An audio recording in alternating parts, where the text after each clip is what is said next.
Oi, pessoal, tudo bom? Eu sou a Emily, essa aqui é a minha colega Mariana, e hoje a gente vai trazer aqui para vocês uma psicanalista, a Ana Silvia Rosalde Rosa.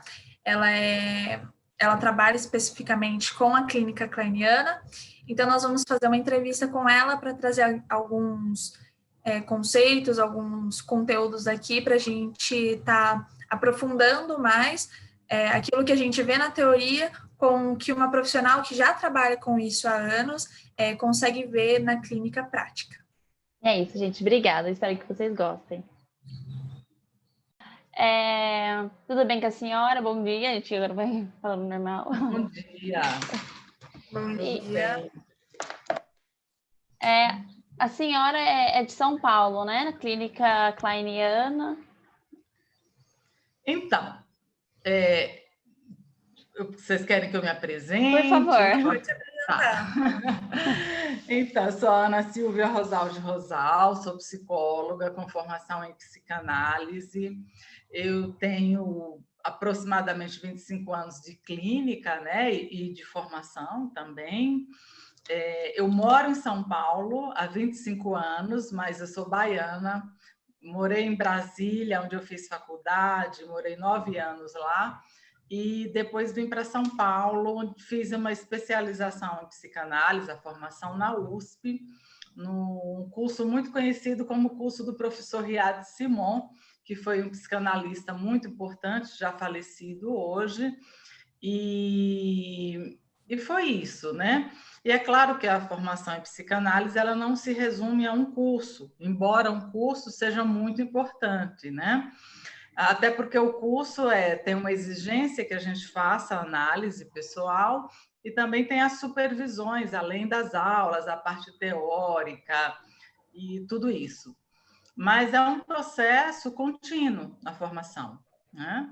Ele começa geralmente com leituras, grupo de estudos, cursos breves, cursos de média duração, até entrar num curso de especialização para, de fato, aprofundar e ver ao longo de um tempo maior, a duração foi de 3 anos, por exemplo, e ver variados autores da escola inglesa, que foi a escola que eu me formei, né, e é lá constituída, entre outros psicanalistas, pela Melanie Klein.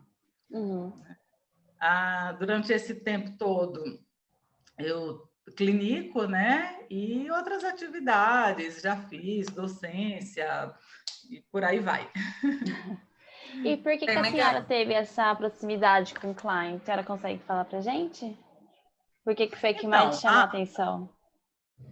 A Melanie Klein, ela é um dos pilares da escola inglesa, né? Então, na minha formação, a gente viu de maneira aprofundada Freud, Klein, Winnicott e Bion, né? Entre outros autores que se complementam, inclusive os kleinianos, a turma, vamos dizer, aí dos seguidores da Melanie Klein, das pessoas que colaboraram para fortalecer a teoria dela, Beth Joseph, Rosenfeld, entre outros. E a teoria dela, para mim, faz muito sentido, né? Porque, inclusive, a gente vê na clínica claramente. Né? Eu não tenho uma escuta especificamente kleiniana, porque a formação na escola inglesa você vai ver vários autores, mas é comum algumas pessoas se identificarem mais, por exemplo, com Winnicott, e é uma clínica assim essencialmente winnicottiana, ou kleiniana, ou freudiana, bioniana. Eu não tenho assim uma definição, eu transito nos 4 autores a partir do que o paciente traz. Né? Entendi. O que aquele material me suscita? Né? O que aquele paciente traz, quem falou sobre isso? Quem nos mostrou sobre isso? E a teoria kleiniana, ela está presente, né, aliás, não a teoria, o funcionamento psíquico na compreensão kleiniana é muito comum você observar na clínica. Eu até brinco que os pacientes, eles trazem um cartãozinho, né? Fui indicado pela Melanie Klein, fui indicado pelo Bion, por aí vai. Legal. No sentido de que, geralmente, tem um desses teóricos que faz mais sentido para a escuta daquele paciente específico, né? Legal. Que legal, bacana. Mas dentro, assim, da clínica kleiniana, a Klein, ela trabalha muito com a relação da criança, né, principalmente. E você acha que tem um diferencial para o psicólogo kleiniano nesse trabalho com criança em relação aos outros teóricos? Então, eu acho que a Melanie Klein, ela não é uma teoria dela, não é específica para criança, né? Ela é também para criança, inclusive a Melanie Klein foi quem começou o atendimento psicanalítico com crianças pequenas.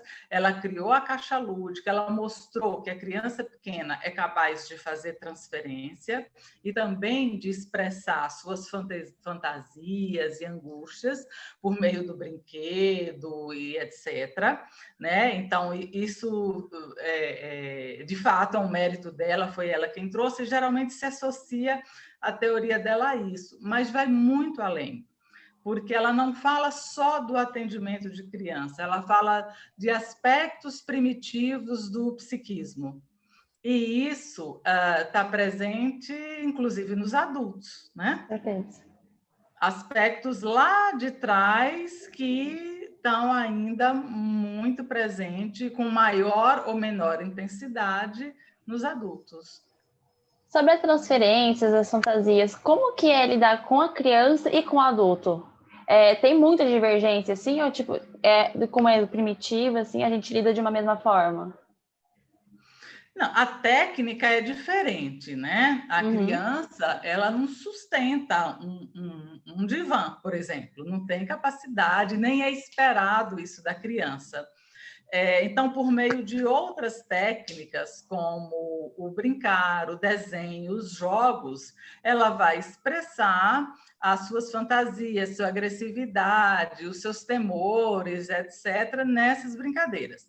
Aquilo que o adulto faz com a fala, né, por meio da fala, a criança faz também usa a fala, claro, mas principalmente ela vai expressar por meio dos brinquedos.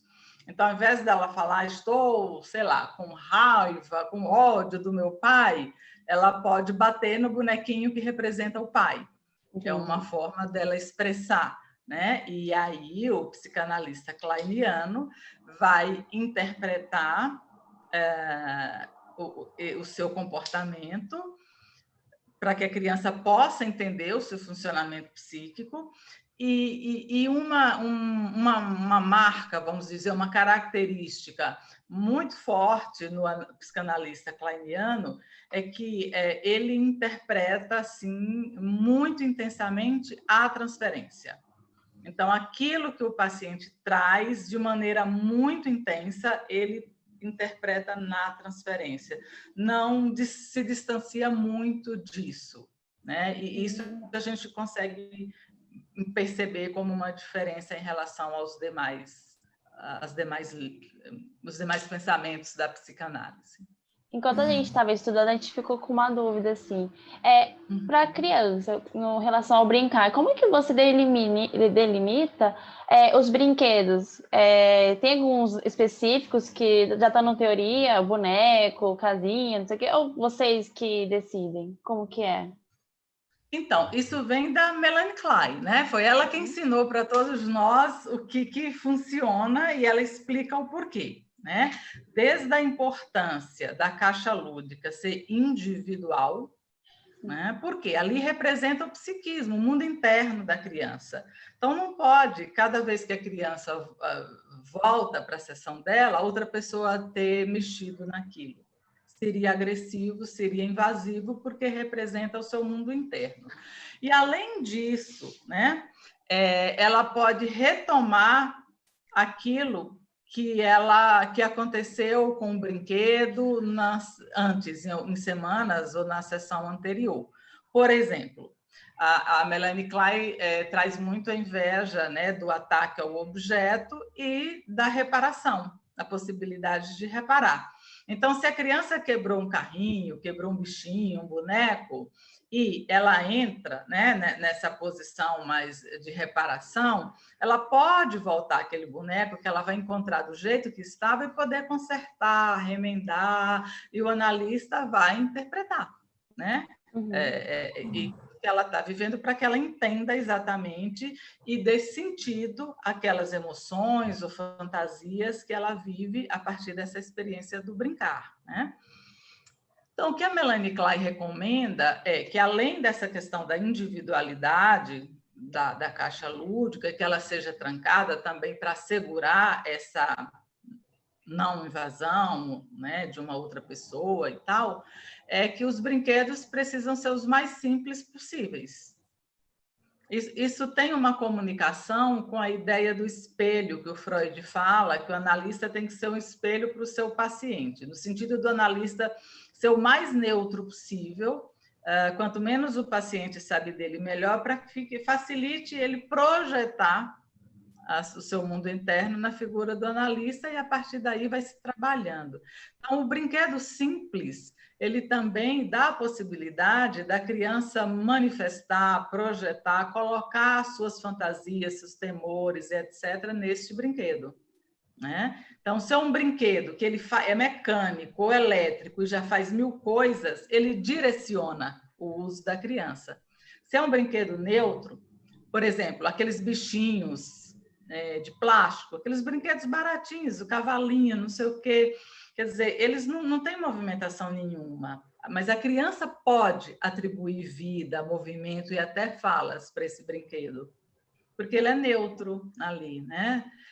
Agora, se é um brinquedo que já fala, que já vem com uma frase projetada, quer dizer, interfere nessa expressão genuína da criança. Então, a Melanie Klein, ela sugere alguns brinquedos para compor essa caixa que se mostram efetivos ainda hoje, né? São esses brinquedos simples, de estímulo neutro, porque o bicho, a criança pode usá-lo para representar pessoas, por exemplo, né? As pessoas do seu mundo, do seu universo. E a família lúdica, que é bastante usada, né?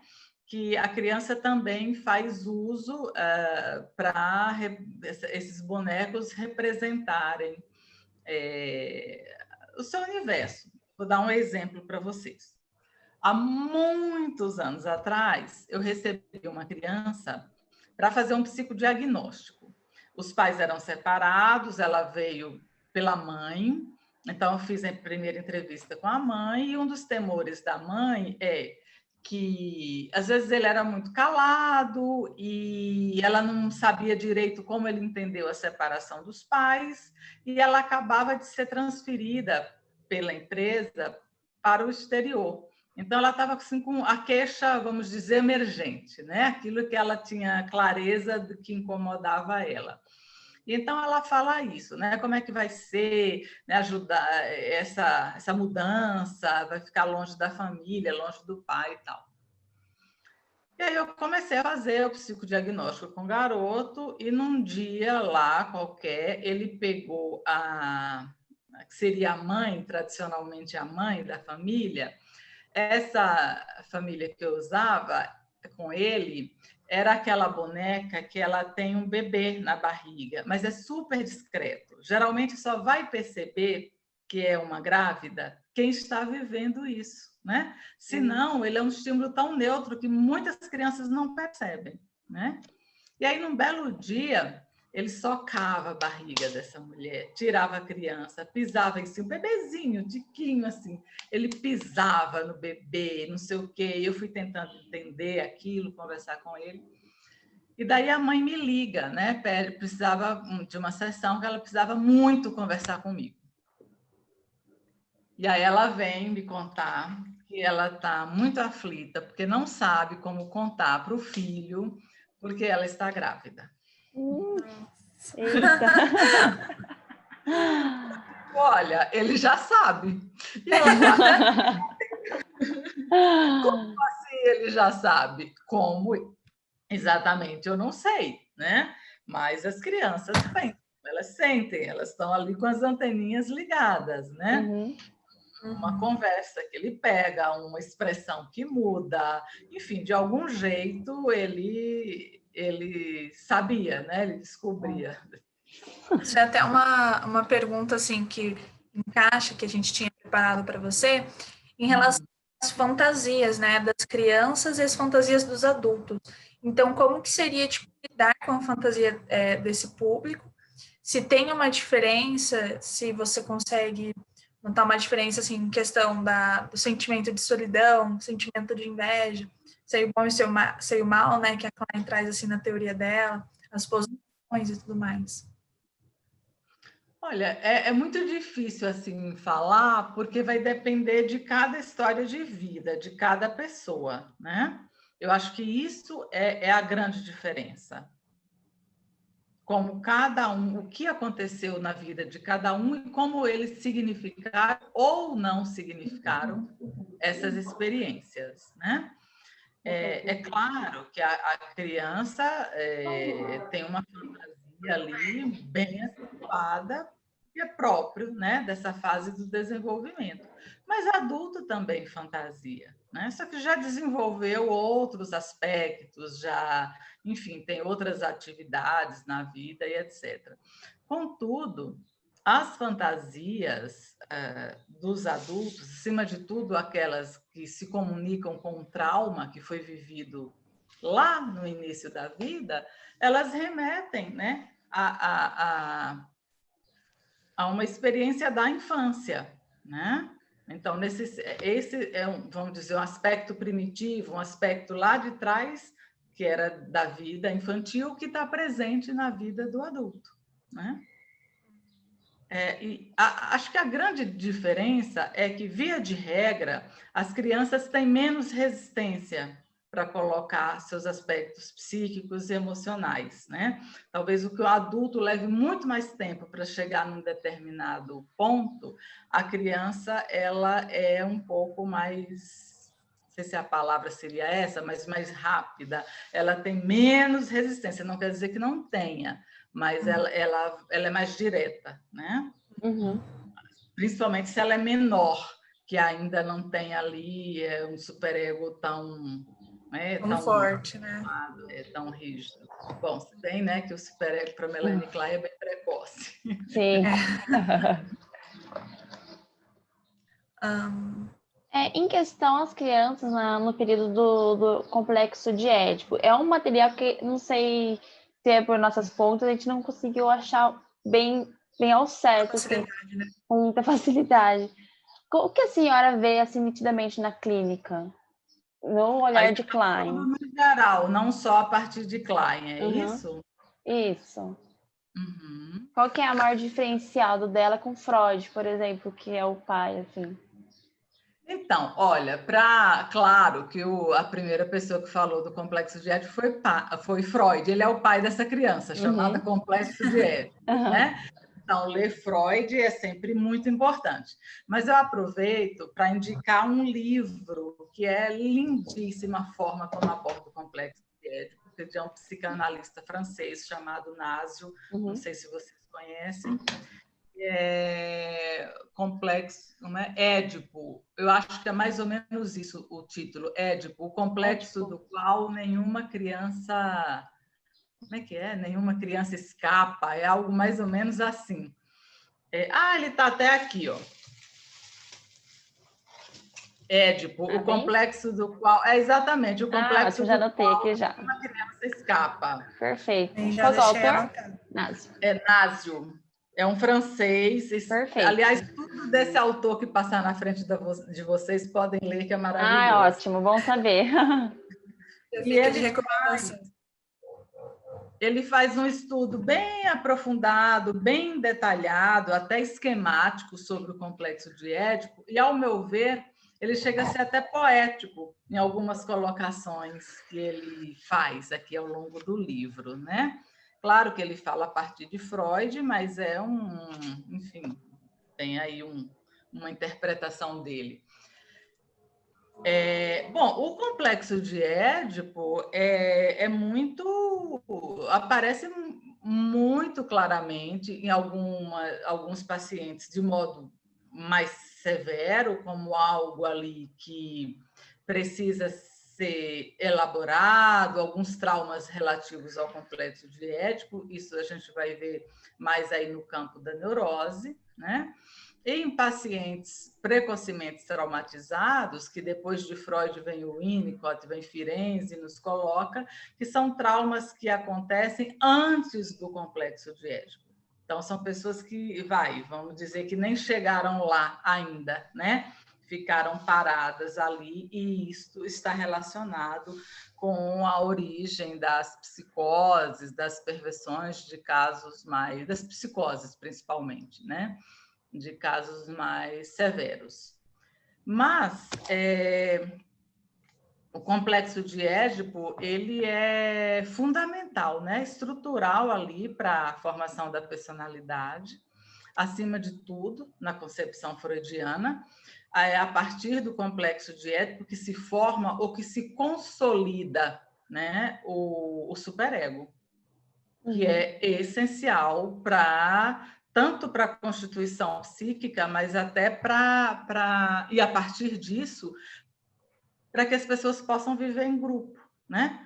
Porque se a gente não tivesse esse temor à castração e não introjetasse as regras, as leis, a gente estaria um matando os outros na rua, né? Eu quero tal coisa, eu não consigo negociar com o meu desejo, e eu vou lá e me aproprio daquilo, como, por exemplo, fazem os perversos, só para falar em termos de estrutura teórica e dar mas não só os perversos podem, né, tá aí com essa dificuldade de lidar com as frustrações, né? Sim. Mas, então, o Freud fala, né, que o superego é o herdeiro direto do complexo de Édipo. Então, esse temor à castração, ele é a salvação do indivíduo e, consequentemente, da humanidade. Por que eu estou brincando com essa palavra salvação? No sentido de que nos salva da gente se perder no próprio desejo, no desejo sem medida, né? Um desejo que nos colocaria ali incapazes de enxergar o outro. Eu acho que o complexo de Édipo, ele cumpre essa função quando tem uma boa elaboração. E a saída desse complexo de Édipo é tão importante quanto a entrada no complexo de Édipo, né? Qual é o desfecho? A pessoa se inscreve ali num campo, numa estrutura neurótica, ou psicótica ou perversa. E aí esse livro, inclusive, explora bem esse desfecho. Né? Bem interessante. Porque realmente nas pesquisas assim sobre o complexo de Édipo, especificamente na visão kleiniana, não é uma coisa assim que é tão bem trabalhado. A gente viu mais do Freud mesmo. Sempre cai em Freud. Freud ou Lacan só fez. Que a Klein, ela fala do Édipo precoce, né? Como ela vê as relações de objeto a partir da primeira mamada do bebê, né? Então, ela é um outro olhar para o bebê. Ela começa a ver essa relação de objeto, né? O eu e o outro já ali em interação, e também ela vê uma formação de um superego bem mais cedo, a partir... o Édipo, por volta dos 6 meses, quando a mãe começa a se distanciar do bebê, né? Porque vai retomando o ritmo de vida, vai desmamando, etc. E que na fantasia da criança, do bebê, segundo Melanie Klein, essa mãe não está ali com ele porque ela está formando um par com alguém e deixando ela fora dessa festa, né? Sim. Então, aí já começa o Édipo ali por volta dos 6 meses de idade. E como já tem ali um superego também, e no início, né? E isso coincide também com a posição esquizoparanoide, onde tem aspectos ali muito persecutórios, né? Esquizo mesmo, essa divisão, essa cisão, a ameaça de aniquilamento, os ataques. Então, a criança tem dificuldade para compreender tudo isso. São angústias e fantasias muito primitivas, o que gera também um superego muito severo, para tentar fazer frente a angústias tão intensas, né? Não sei se eu respondi, mas, assim, resumidamente, a ideia central do complexo de Édipo em Klein é essa, bem resumidamente. É muito interessante mesmo. E você até apontou aqui algumas coisas que a gente tinha feito umas perguntas que a gente falava, vamos deixar para o final ou caso uma oportunidade. Mas aí você mencionou, né, a relação da mãe e do bebê logo no começo, ali nos primeiros meses, a amamentação. A gente tinha realmente feito umas perguntas aqui que eu acho que então a gente fazer. A Klein, ela atribuiu uma grande importância, né, para esse vínculo mãe-bebê, principalmente nesses primeiros meses, e a gente quer saber qual que seria a sua opinião, assim, sobre as mães que sofrem de depressão pós-parto, por exemplo. Talvez não vai manter esse contato tão o tempo todo, esse contato tão afetuoso assim com a criança, ela vai ter um impacto no desenvolvimento dela maior do que comparado às outras crianças que têm mais o afeto da mãe? É uma pergunta difícil, pelo menos se a gente pensar numa resposta que vai servir para todo bebê, né? Uhum. Porque tem várias questões envolvidas ao mesmo tempo, né? Então, por isso não dá para generalizar. Mas, via de regra, uma mãe que que não pode cuidar, que não está ali, ela na visão kleiniana, por exemplo, vou voltar aqui, que acho que eu organizo melhor a ideia. Qual que é a relação? A mãe ou a figura materna? Aquela que vai dispensar de forma decisiva e centralizar os cuidados desse bebê, né? Geralmente é a mãe. Então, e principalmente a relação do seio, que vocês sabem também serve para mamadeira, né?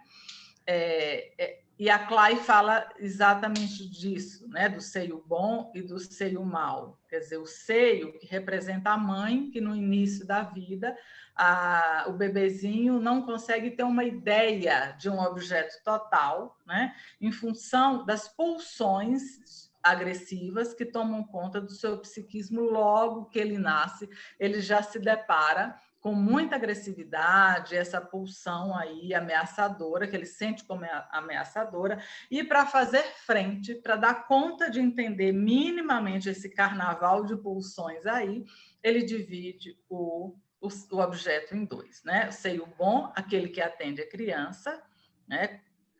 Quando ela precisa, e o seio mau, que frustra. Porque quando a criança sente, sei lá, a temperatura do leite não lhe caiu bem, a mãe demorou para atendê-lo e por aí vai, né?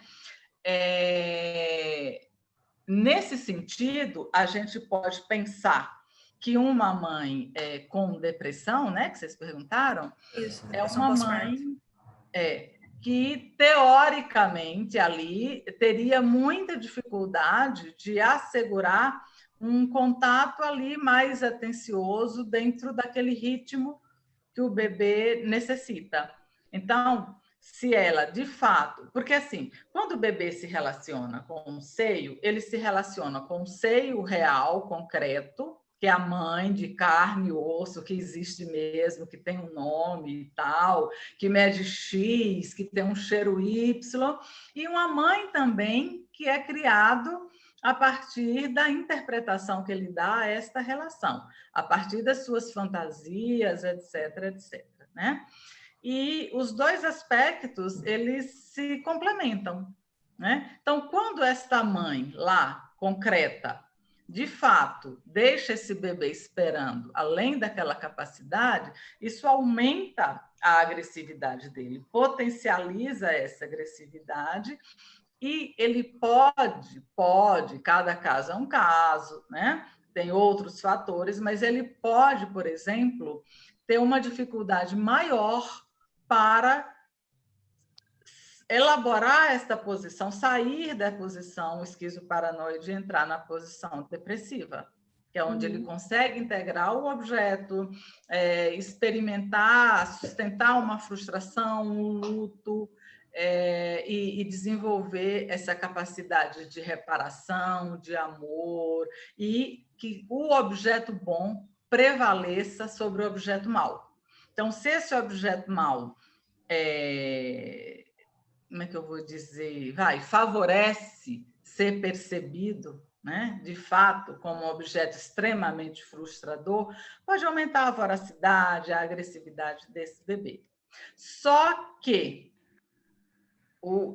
tem outros aspectos, pode ter ali, né, outras figuras que ajudam a sustentar essa posição. Essa criança pode trazer um quanto ali. Tem criança que faz mágica, né? Com aquele pouquinho que ela recebe, ela consegue se apegar a isto. Então, tem esses outros fatores que podem minimizar essa experiência.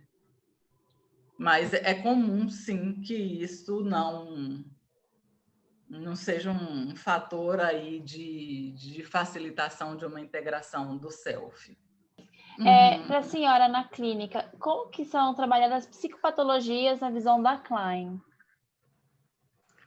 Então, quando nas psicopatologias, né, o que fica bem evidenciado, geralmente, ali são aspectos primitivos, né? Então, a gente está falando de pessoas que estão agindo predominantemente a partir da posição esquizoparanoide, né?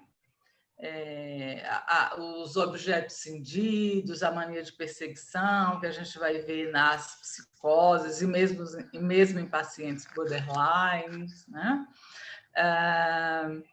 Mas não só numa estrutura neurótica, que são tidos normais, né? Você também pode ver, por exemplo, uma dificuldade de sustentar um processo de luto, de lidar com quando sente que fez um estrago um objeto. Algumas pessoas têm uma dificuldade de reparar, embora sofra com o dano que sente ter provocado no outro. Então, isso aparece em variadas situações, né? Sim. Porque a gente sabe, né, que a psicanálise ela não trabalha ali com as mesmas definições, ali os critérios do DSM, né? Uhum. Às vezes tem essa dúvida, né, de como que as psicopatologias elas são tratadas na psicanálise, e aí, como a gente está falando aqui da Klein, especificamente para essa autora. Então, é interessante, assim, a gente... A psicanálise ela vai partir, né? A clínica psicanalítica ela se apoia em alguns pilares. Os mais importantes são, né, a escuta do inconsciente, essa é a escuta psicanalítica, e a partir daí você entende a singularidade do sujeito, né?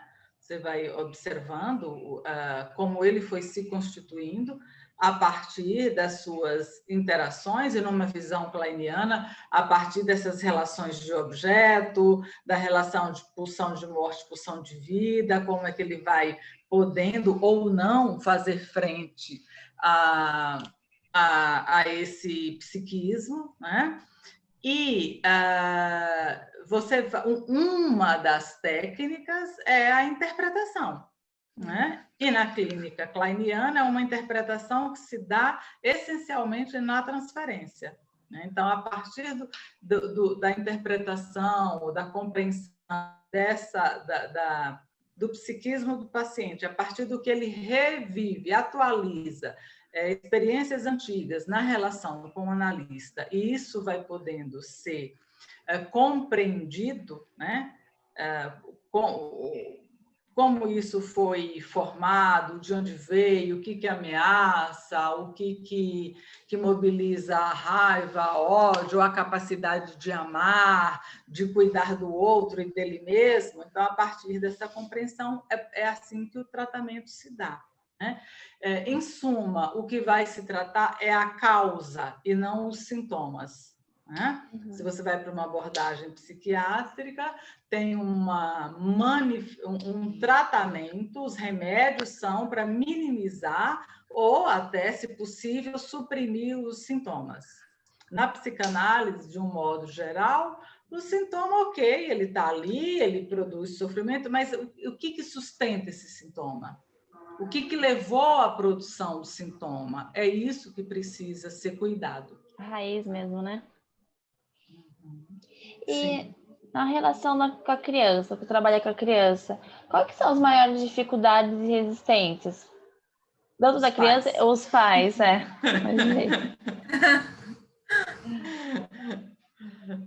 Eu tô... Vamos de culpa na mãe. Não, os pais. Não é só a mãe, não. Porque o Freud, ele coloca isso, né? Da mãe, assim, mas... Não, é que assim, é comum, eu não vou dizer que isso acontece sempre, mas em alguns casos, né? Quando a criança começa a se desenvolver mais, a elaborar seus complexos, etc., isso tem um reflexo nos pais, né? E, de uma certa forma, convida esses pais a olharem para si. E alguns pais não aguentam, então, nesse momento, eles tiram a criança da análise, né? Com a desculpa de que não pode pagar, ou de que o horário mudou, ou enfim, né? Então, é nesse sentido. Mas, assim, o trabalho com criança é um trabalho que acontece, entre aspas, mais ou menos como é o trabalho de um adulto. Claro que tem diferenças muito claras, mas de uma certa forma as semelhanças, quando eu falo semelhanças no sentido de que a criança ela sustenta um atendimento semanal ou várias vezes por semana, ela dá conta, né? De falar da transferência, de pensar a transferência, as suas relações, o seu psiquismo.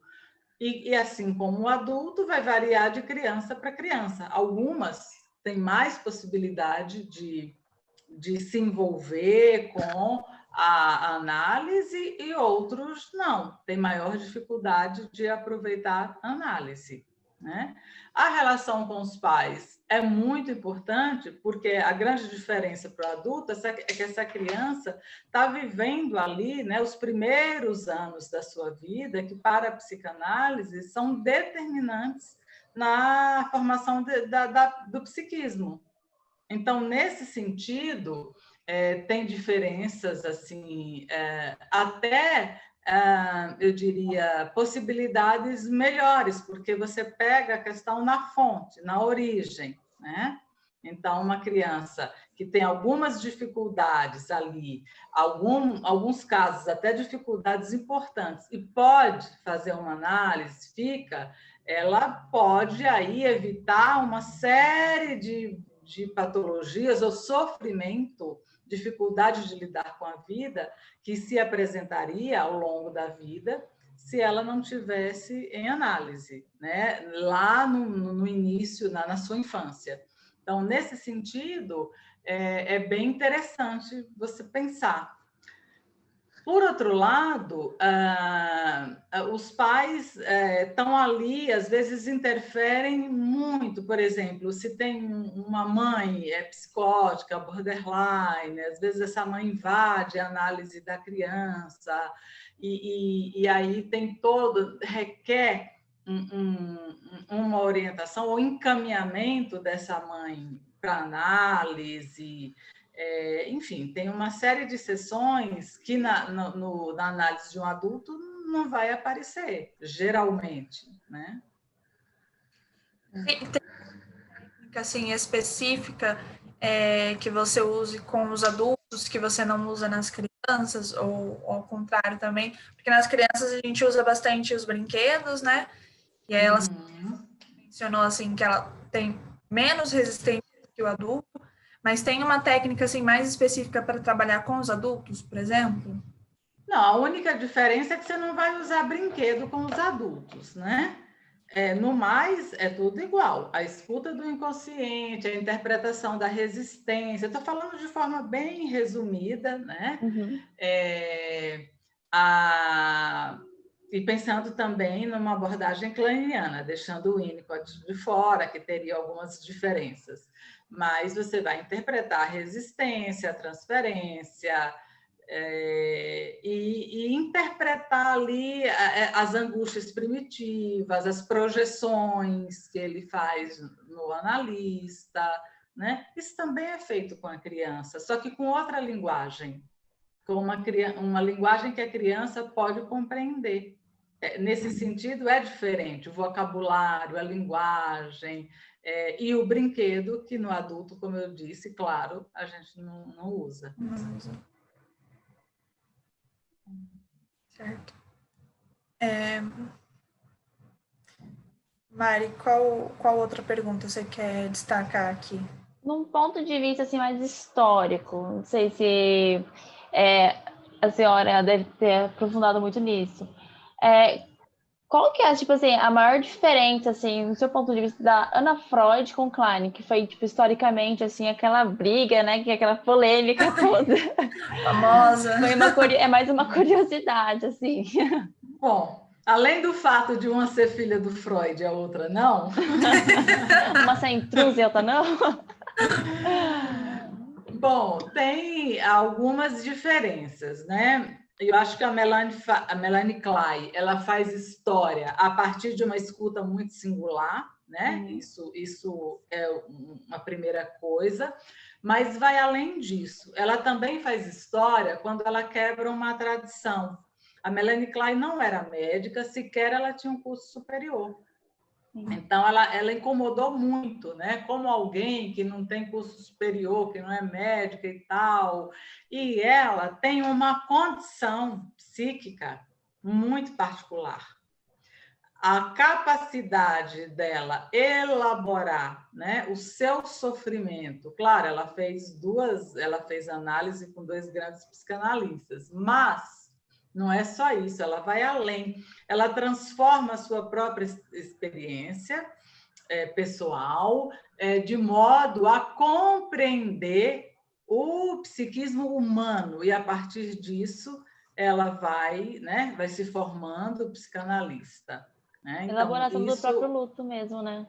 Que ela perdeu muita gente, estava perto do luto dela, ela fez uma análise muito legal. Sim, sim, e ela teve episódios assim de depressão, vários, né? E que também ensinaram muito a ela o fracasso da relação com os primeiros filhos, né? Ela não conseguia, por conta desses episódios depressivos, de exercer aqueles cuidados maternos de maneira... tanto que a relação com os filhos era péssima, com exceção do mais novo, que é chamado o filho psicanalítico, porque nesse momento ela já tinha feito análise, né? Estava em análise, já estava no meio da psicanálise, já tinha um desenvolvimento psíquico aí bastante grande. Então, toda essa experiência dela, né? Ela usou para crescer e ela conseguiu desenvolver coisas importantíssimas. Claro que ela estudou, óbvio, não estou dizendo que não, mas sem dúvida a sua experiência particular foi decisiva. O uso que ela pôde fazer disso. Mas, além disso, uma das principais divergências é que ela mostra que crianças pequenas têm capacidade de ser analisada, como eu falei no início, porque pode estabelecer transferência e expressar suas angústias e fantasias por meio do brincar. E a Ana Freud, ela tinha mais uma abordagem mais, de uma certa forma, educativa, com crianças maiores e mais educativa. E a Melanie Klein falava, não, isso aqui não é uma relação social, não é para a criança ser educada. Aqui é talvez o único lugar em que ela possa ser ela mesma, sem medo de ser censurada, que ela possa expressar tudo que ela tem vontade, inclusive uma destrutividade, um ódio, para ela compreender por que isso acontece, né? Esse é o grande ponto, e não aquela coisa mais educativa, como era a proposta da Ana Freud. Claro que eu estou resumindo bem. Sim, sim. Não, mas eu acho que é bem interessante a gente mencionar, assim, né? E em relação ao próprio Freud também, qual que seria, assim, né? Assim, tem como a gente mencionar, né? A maior diferença entre a clínica de um e do outro, até porque, se eu não me engano, o Freud, ele não... A Melanie Klein se considerou, né, freudiana, mas o Freud falou, não, por um tempo, né? Depois eu acho que ela seguiu a linha dela, que virou a linha Klein. Então, né? Eu agora eu vou oferecer um curso semestre que vem, que é Klein, Winnicott e Freud. E na apresentação, eu cito uma frase do Renato Nezan, que ele diz que qualquer estudante de psicanálise, no início, ele vai se deparar com uma forte vertigem ao constatar os psicanalistas não falam a mesma língua. Não mesmo. Pior que não mesmo. É verdade. Então, eles não falam a mesma língua, mas também falam, né? Porque todos falam a partir do inconsciente, da transferência e etc. e tal. Mas tem divergências, assim, no sentido de visões diferentes. Eu acho o Freud teve uma clínica centrada no atendimento de neuróticos. Melanie Klein no atendimento de psicóticos e de crianças pequenas. Então, óbvio que eles viram coisas distintas, né? O Freud não teve nem tempo de ver todos os tipos, porque ele era pioneiro, ele estava ali desbravando, o psiquismo, né? Ele estava começando e tal, mas temos nomes brilhantes que deram andamento, desenvolveram e ampliaram a teoria psicanalítica. Melanie Klein é uma dessa, como eu falei, a partir dessa experiência muito própria que ela teve. Então, ela coloca, por exemplo, a relação objetal já desde o início da vida. Acho que isso vai diferenciar ela do Freud. Depois, se você, ela não se centra nas fases do desenvolvimento psicossexual só, mas quando ela fala da posição esquizoparanoide depressiva, que isso é bem diferente de Freud, mas ela traz ali também, dentro desses conceitos, aspectos do desenvolvimento psicossexual do Freud, quando ela fala dos ataques sádicos, porque a criança está na fase oral, né?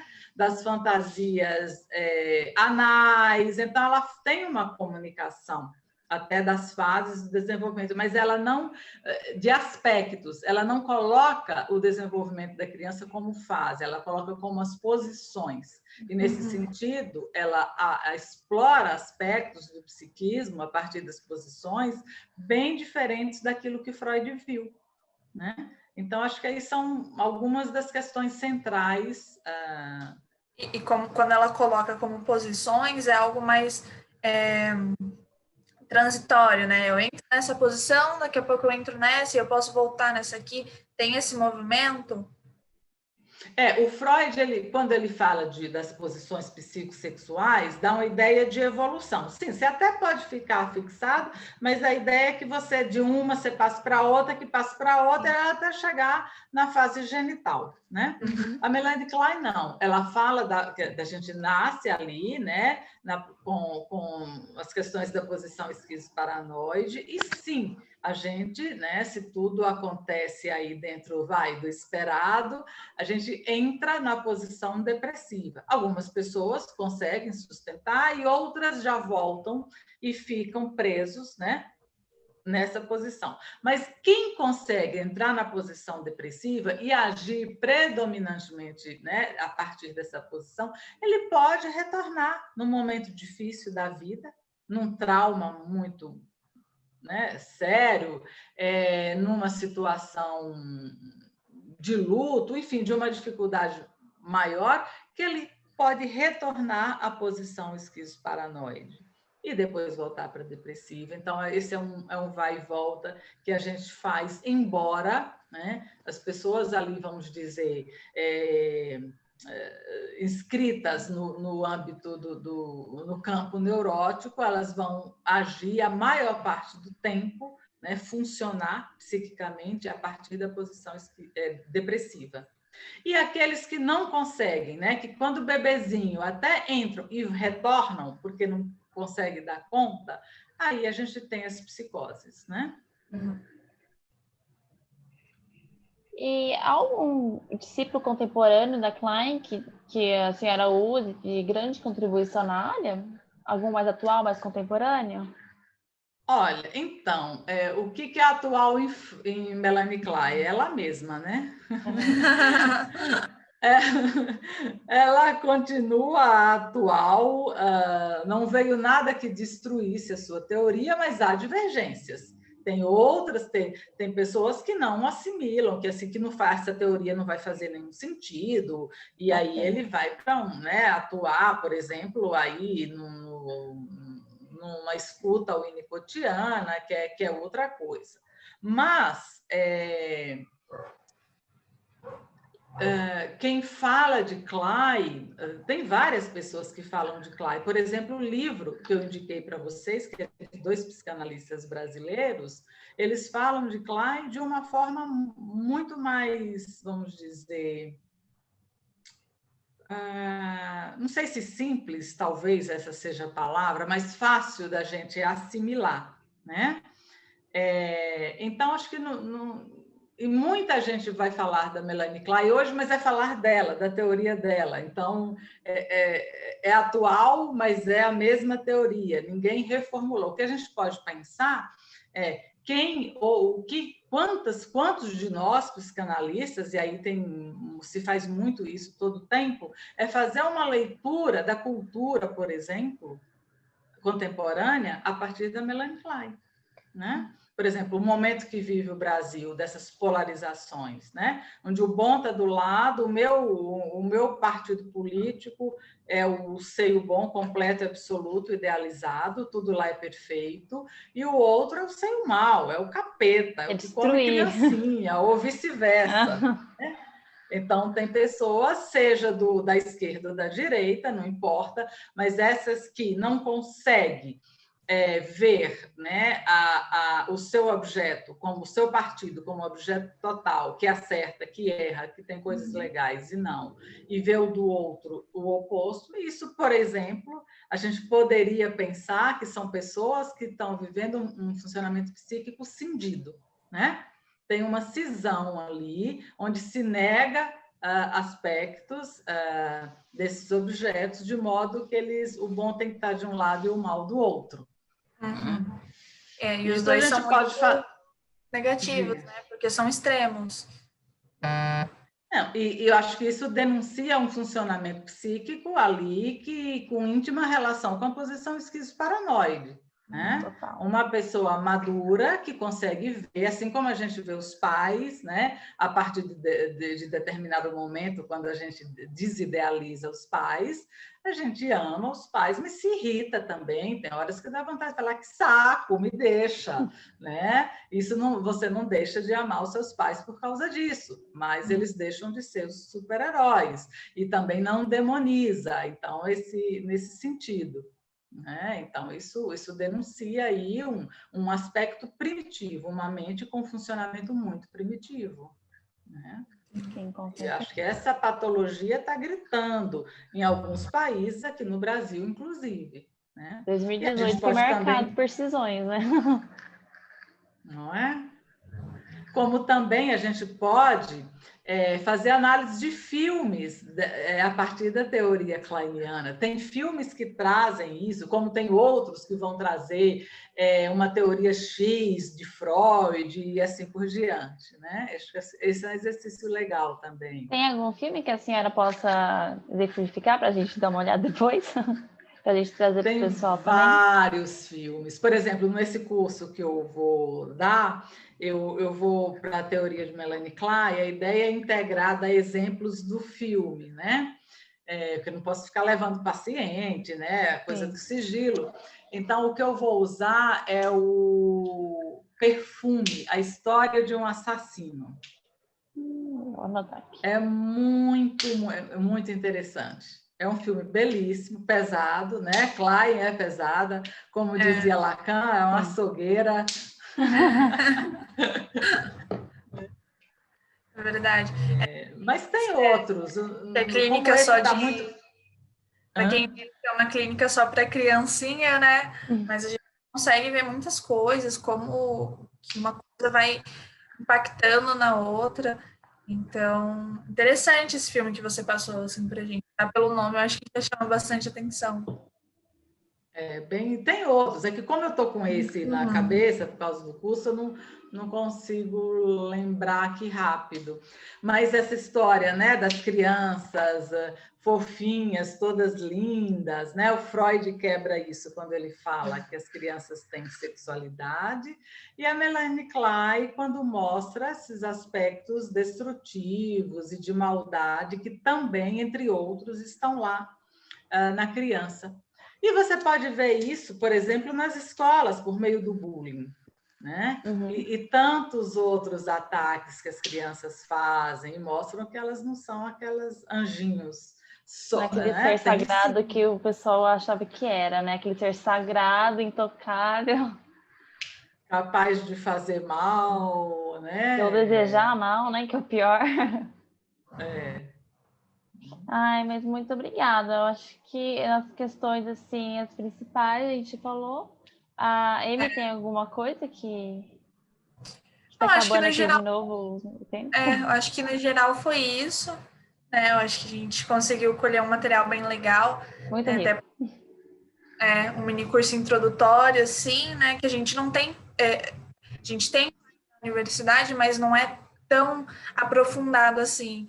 Então, é interessante a gente trazer aqui, né, uma profissional que trabalha com isso para levantar alguns pontos assim para a gente ter mais um contato, além da teoria, de como que é a clínica com esses conhecimentos, né? Então, acho que vai agregar bastante para o nosso projeto, do nosso mini curso. Que bom!